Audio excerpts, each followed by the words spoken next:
Guys, this is my last try. I mean, actually, the last try. Day 8 of the Freak Show. We're gonna go Dr. Seuss meets George Carlin on this one. With day 8 of the Freak Show, the crazy train is going. If somebody does not find that break, it's going to go off the cliff. Off the cliff it will go, and we're all going to be fucked royally. Not like we aren't fucked royally anyway, because hey, this is the American government we're talking about. A pack of lunatics who barely qualify for being human. So maybe there really is something to that shapeshifter thing. Reptilian. I don't know. I don't care. What I do care about is the fact that there are people who may or may not get paid next Friday for this week's work. There's a shortage of manpower in the FAA, which is why O'Hare is not functional 24/7. That's going to spread like a virus, like an STD, in a cat house. And eventually, we're going to be upside down, inside out, and completely, utterly fucked. There's no other way to say this. We have National Guards.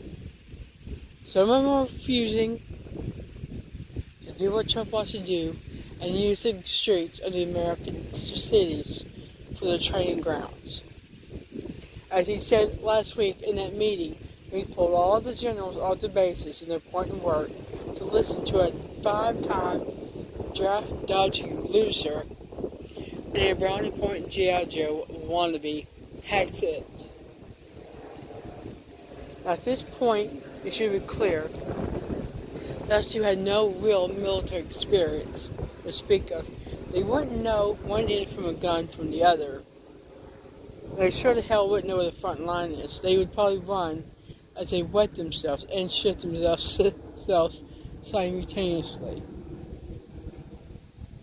No, this is not going to stop until you and I, more people like us, finally realize that this is nothing but political theatrics gone terribly wrong.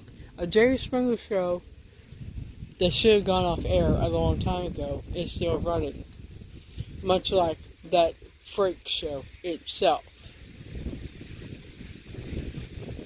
So, I don't know about you, but maybe it's time that we, when I say we, the ladies encourage men to be men again and stand up and do what needs to be done. Take these rat bastards, lock them in a room until they get the job done. Perhaps, just perhaps, that might be the only salvation of this country. It's for the men to start being men again. To stop wondering what they are today. Worrying about the man bun, the skirt, and the shirt matching. Time, gentlemen, to grab your t-shirt, to grab your Levi's, your boots, your shit-kicking boots, and start kicking the shit out of somebody. So, with that said, let's see where this goes. Let's see how many judges say no to Trump today. And wind up tomorrow where their house is burned to the ground. As one in South Carolina has experienced. I hope it's informative. I hope it's inspiring. Maybe you will put your balls back where they belong. Men in America, it's time for you to stand up and be men again.